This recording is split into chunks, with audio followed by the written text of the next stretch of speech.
한국직업방송과 연합뉴스TV가 함께 만드는 취업 전문 뉴스, 투데이 고용플러스입니다. 정부가 최저임금 결정체계 개편 초안을 내놨습니다. 일단 전문가들이 인상 구간을 설정한 후에 그 안에서 노사와 공익위원들이 논의하도록 의사결정 방식을 이원화하는 핵심인데요. 노동계는 반발하고 있습니다. 강은나래 기자입니다. 고용노동부가 최저임금위원회를 구간설정위원회와 결정위원회로 이원화하는 방안을 발표했습니다. 1988년 최저임금제가 도입된 이래 30년 만입니다. 정부는 30년간 운영되어 오면서 노사 간 의견 차이만 부각시키고 있는 현재의 결정 체계를 개편하여야 할 시점이 되었다고 생각합니다. 구간설정위가 인상 범위를 정하면 결정위가 이 구간 내에서 최저임금안을 심의 의결하는 방식입니다. 구간설정위는 노사 추천 전문가 9명으로 구성됩니다. 지금까지는 노동자 생계비와 노동 생산성, 소득 분배율 등이 최저임금 결정 기준이었는데 앞으로는 고용 수준과 경제 성장률, 사회 보장급여 현황 등을 고려해 최저임금 상하한 선을 정합니다. 구간설정위가 따로 생기는 만큼 결정위는 현재 27명에서 규모가 다소 줄어들 전망입니다. 주요 노사단체 외에 청년과 여성, 비정규직과 중소기업, 소상공인 대표 등이 참여합니다. 공익위원 전원을 정부가 추천하는 방식은 폐지되고 국회나 노사 양측에 그 추천권을 줍니다. 정부는 공론화를 거쳐 이달 중 개편안을 확정한다는 계획입니다. 하지만 노동계 반발이 커 진통이 예상됩니다. 민주노총은 일방적 계약이라며 비판했고 한국노총 역시 지불 능력을 고려한다는 것은 최저임금법의 목적에 정면으로 반하는 내용이라고 목소리를 높였습니다. 양대 노총은 9일 공동 대응 방안을 논의합니다. 연합뉴스TV 강은나래입니다. 최저임금 기준 개편 초안은 결정 구조를 이원화하겠다는 게 핵심인데요. 노동계의 반발 속에 경영계와 소상공인 일각에선 여전히 의구심을 보이고 있어 노사 간 진통이 당분간은 불가피해 보입니다. 한상용 기자입니다. 최저임금 결정구조 개편안의 골자는 최저임금위원회의 결정구조를 둘로 나눈 겁니다. 특히 노사 양측의 이해관계로부터 자유로운 전문가들이 최저임금 구간 설정에 개입해 객관성, 공정성을 기한다는 게 정부 입장입니다. 이에 경영계와 소상공인들은 구간 설정에 참여할 전문가의 중립성 확보가 관건이라는 입장을 내놨습니다. 기본적으로 중요한 것은 그 위원회에 들어가는 어떤 공익위원들의 중립성을 확보하는 게 제일 중요합니다. 자영업계를 대표하는 소상공인연합회도 비슷한 의견을 보였습니다. 구간설정위원회라는 것이 지금의 공익위원들과 어떤 차이가 있는지에 대해서 저희는 의구심을 가질 수밖에 없으며 중소기업계는 최저임금의 업종별 차등 적용이 언급 안 된 점은 유감이라고 밝혔습니다. 무엇보다 문제는 최저임금 결정을 노사에 맡겨놓으면 입장차가 워낙 커 합의에 이르기가 불가능한 상황에서 중립적 위원 선정도 현실적으로 쉽지 않은 데 있습니다. 이 때문에 2010년부터 최저임금이 매년 오를 때마다 근로자 또는 사용자 측 둘 중 한쪽이 일방적으로 퇴장한 경우가 대부분입니다. 실제 지금까지 최저임금을 결정한 32차례 중 표결 없이 노사와 공익위원 합의를 거쳐 결정된 것은 7차례에 불과했습니다. 작년의 경우 정부 영향을 받은 공익위원들이 사실상 최저임금을 결정했다며 재계와 소상공인들이 강력 반발했습니다. 이번 개편안에 대한 노동계의 불만 표출 속에 경영계의 불안 심리도 여전해 양쪽 모두를 불식시킬 어떤 대안이 나올지 주목됩니다. 연합뉴스TV 한상용입니다. 계속되는 불경기와 최저임금 인상이 겹치면서 요새 편의점 사업 전망이 최악입니다. 그러자 편의점 업계가 새로운 돌파구로 무인 점포를 잇따라 선보이고 있는데요. 인건비만 절감한다고 포화 상태인 시장이 살아날진 다소 의문입니다. 이진우 기자입니다. 서울 소공동의 한 무인 편의점입니다. 과자, 커피는 물론 모바일로 성인 인증을 받아 담배까지 살 수 있어 일반 편의점과 다르지 않습니다. 상품을 바코드에 대고 카드를 넣으면 결제가 됩니다. 처음 이용해 봤는데 그렇게 어렵지 않게 결제를 한 것 같아요. 사내에도 이런 시스템이 있다면 별 무리 없이 잘 이용할 것 같습니다. 최근 편의점들이 스마트 기술을 활용한 무인 점포를 늘리고 있습니다. 한 후발업체는 재작년 처음 도입한 뒤 14곳까지 늘렸고 또 다른 대형업체는 심야 시간대에 6곳을 운영 중입니다. 가장 큰 목적은 인건비 절감입니다. 편의점 운영하는 데 있어서 비용도 계속 늘어나고 있고 경영진이 계속 그렇게 부담을 느끼게 되면은 일반적으로 출점이 또 어려워질 수가 있거든요. 하지만 무인 편의점이 모든 문제를 풀 수는 없는 게 현실입니다.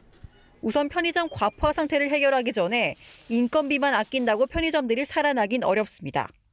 실제 1분기 소매유통업 부문 경기 전망에서 편의점의 경기 전망 지수는 유통업 중 가장 나빴습니다. 또 절도나 청소년 담배 구매 같은 문제의 차단 조치도 고민거리입니다. 일반 점포보다 그 CCTV가 많아서 모니터링이 되고 있어요. 뭘 발로 찬다든가 뭐 이렇게 굉장한 굉음을 읽는다든가 뭐 이런 식으로 되면은 이렇게 알람 센서가 울려요. 무인 편의점이 업체나 점주에 모두 이익이 되는 돌파구가 될 수 있을지는 아직 미지수입니다. 연합뉴스TV 이진우입니다. 문재인 정부의 국정과제 중 하나는 온종일 돌봄 체계 구축입니다. 정부가 오는 3월 신학기에 맞춰 초등 돌봄 교실을 대거 확충해 돌봄 공백을 최소화하겠다고 밝혔습니다. 백기련 기자의 보도입니다. 정부가 신학기 돌봄 신청자 전원 수용을 목표로 초등 돌봄 교실을 확대합니다. 교육부는 국고 예산을 활용해 3월 새학기에 맞춰 전국 1,218개의 돌봄 교실을 추가로 엽니다. 성명공사 등으로 3월 개소가 어려운 일부 학교는 2학기에 증설해 올해 총 1,400개의 추가 돌봄 교실을 열어 지난해보다 2만 명을 더 수용하겠다는 계산입니다. 이에 따라 지난해 26만 1천여 명이었던 돌봄 서비스를 받는 인원이 올해는 28만 명 수준이 될 것으로 보입니다. 3월에 문을 여는 초등 돌봄 교실은 수요가 많은 지역과 2018년 대기자 발생 지역 중심으로 확충했는데 지역별로 보면 서울과 경기가 가장 많습니다. 초등학생 돌봄 수요는 계속 늘고 있습니다. 2016년 24만 명이 신청했던 초등 돌봄은 2018년에는 27만 명으로 늘었습니다. 공급이 수요를 따라가지 못해 초등학생 돌봄 공백이 계속됐고 이는 여성 경력 단절의 주 요인으로 꼽히고 있습니다. 정부는 올해 돌봄 교실 1,400개 확충을 시작으로 오는 2020년까지 총 3,500개까지 늘려 7만 명을 더 수용해 초등학생 돌봄 공백을 해소하겠다는 목표입니다. 시설 확충 이후에는 돌봄 대상과 운영 시간도 확대됩니다. 초등 1, 2학년 위주에서 전학년으로 점차 확대하고 학부모의 동의하에 저녁 7시까지 연장 운영할 계획입니다. 다만 돌봄관리사의 확충 문제와 돌봄 대상, 운영시간 확대 등은 모두 시도교육청의 재량에 달려 있어 지역별로 차이가 발생할 것으로 전망됩니다. 연합뉴스TV 백기련입니다. 정부가 세법의 시행령 개정안을 내놨습니다. 다가구 주택은 한 채로, 공동 소유 주택은 각자 한 채로 보는 종합부동산세 계산법이 신설됐고 내후년부터는 다주택자였던 사람은 1주택자가 돼도 2년이 지나야 1가구 1주택으로 양도세를 내게 됩니다. 이승국 기자입니다. 세법 시행령 개정안에는 인상된 종합부동산세 적용을 위한 주택수 계산법이 담겼습니다. 공동 소유는 각자가 한 채씩 가진 것으로 보고 분할 등기가 안 되는 다가구 주택은 한 채로 계산합니다.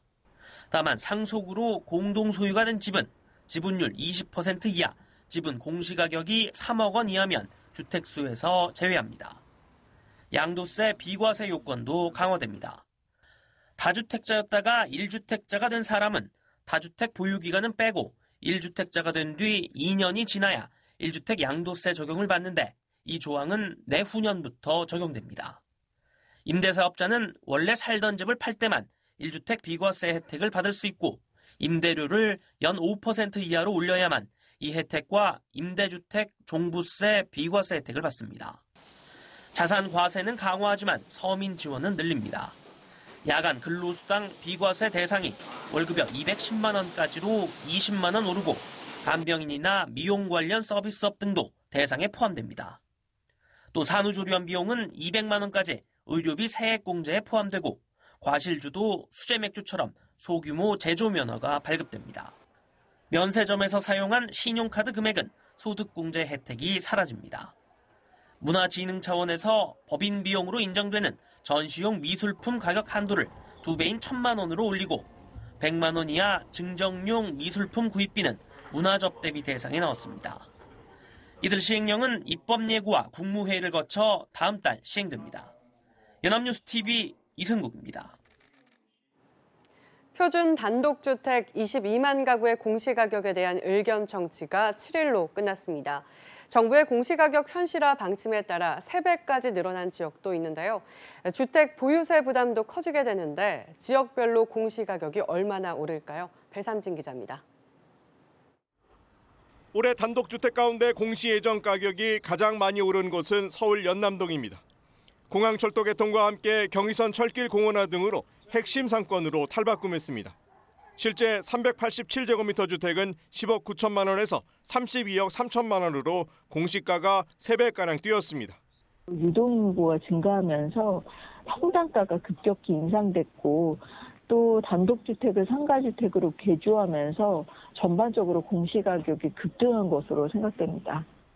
서울 삼성동의 245제곱미터 주택은 14억 7천만 원에서 29억 원으로 2배가량 올랐고 169억 원이던 1758제곱미터짜리 한남동 주택은 270억 원으로 100억 원 넘게 상승했습니다. 서울 마포구 공덕동 단독주택은 올해 15억 6천만 원에서 86% 올랐고 서울숲 인근 단독주택은 37억 9천만 원으로 165%까지 오를 것으로 예고됐습니다. 이들 지역은 그동안 공시가격이 시세의 40, 50%에 불과하다는 지적을 받아왔습니다. 쌍문동이나 장이동, 홍제동도 10% 가까이 올랐는데 작년 공시가격 기준 5억 원대 미만이면 평균 13%, 그 이상이면 33% 상승하는 것으로 나타났습니다. 공시가가 오르면 재산세 부담도 커집니다. 종합부동산세 과세 대상인 9억 원 이상 주택도 늘어날 것으로 보입니다.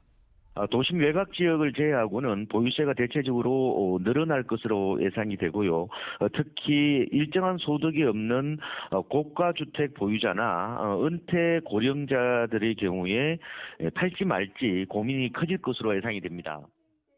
정부는 표준 단독주택에 대한 의견 청취를 마친 뒤 일부 수정에 오는 25일 공식 가격을 확정 발표할 예정입니다. 연합뉴스TV 배삼진입니다.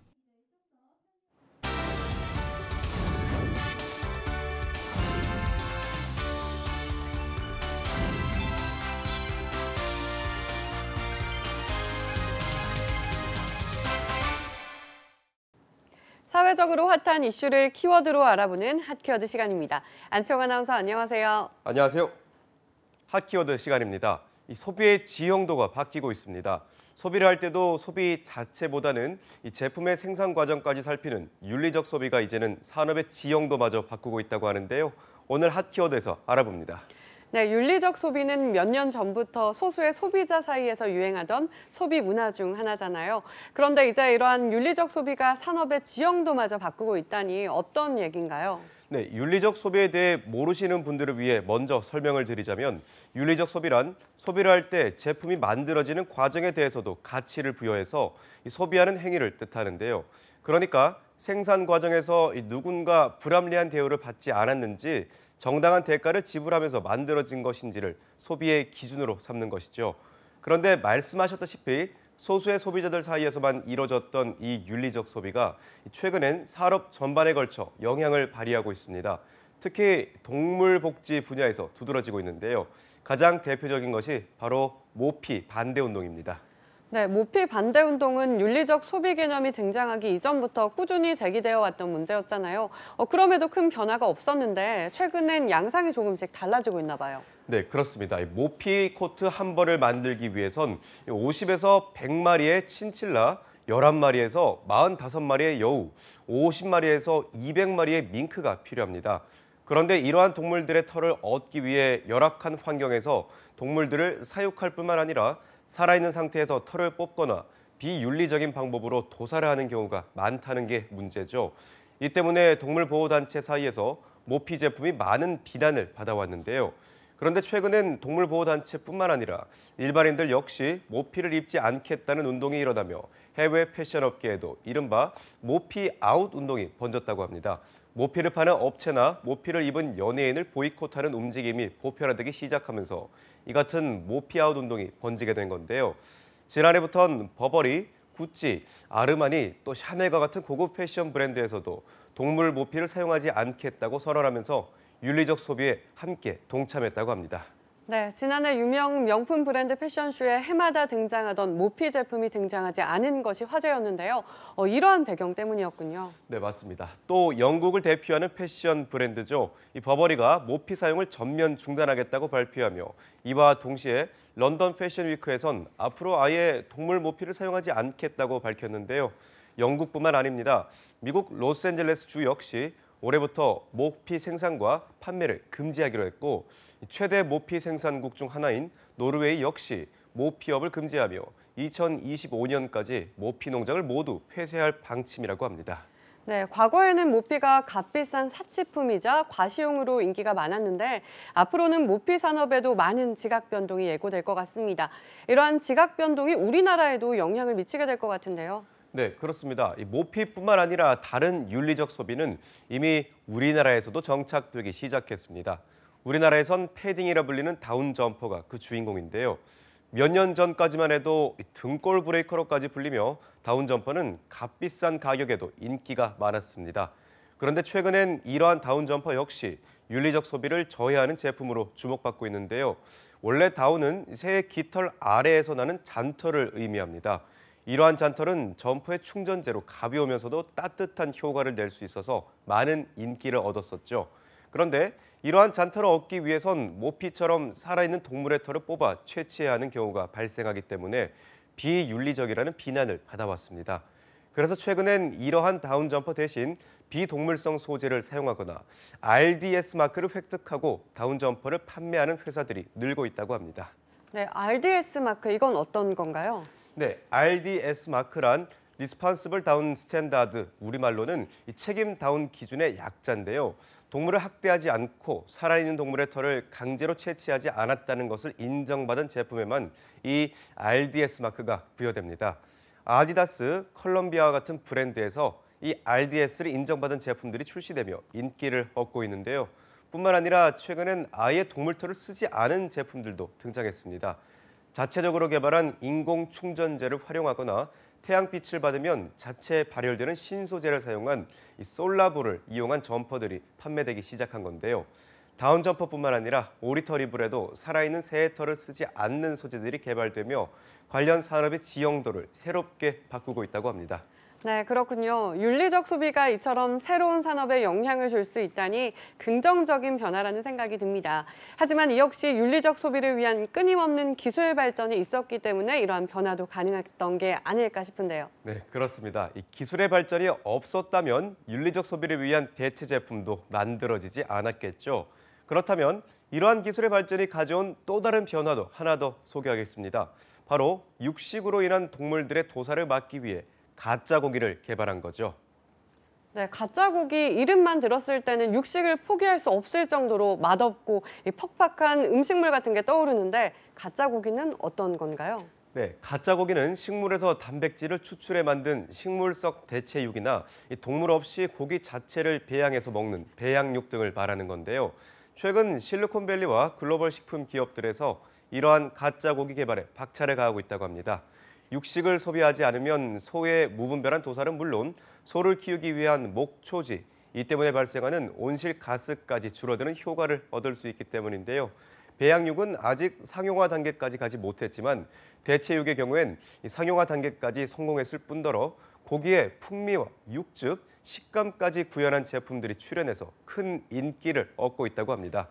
빌 게이츠나 환경주의자로 유명한 배우 레오나르도 디카프리오 역시 이 가짜 고기에 투자했을 만큼 차세대 식재료로 인정받고 있는데요. 우리나라의 경우 지난해 말부터 동물 복지를 고려한 윤리적 소비가 주목을 받기 시작했지만 다운 점퍼를 제외하고는 여전히 불모지에 가깝습니다. 하지만 미래의 먹거리는 단순한 소비가 아닌 환경 또 윤리적 생산 과정까지 생각해야 한다는 사실 잊지 마시기 바랍니다. 네, 최근 경기 침체로 인해 주변만을 돌아봤는데 이미 세계 곳곳에선 미래 산업을 위한 새로운 움직임이 시작되고 있는 듯합니다. 착한 소비가 각광받는 세상, 생각만 해도 가슴 벅차는 밤입니다. 지금까지 핫키워드 안치홍 아나운서였습니다. 고맙습니다. 고맙습니다. 지금까지 투데이 고용 플러스였습니다. 오늘 저희가 준비한 내용은 여기까지입니다. 함께해 주신 여러분 고맙습니다.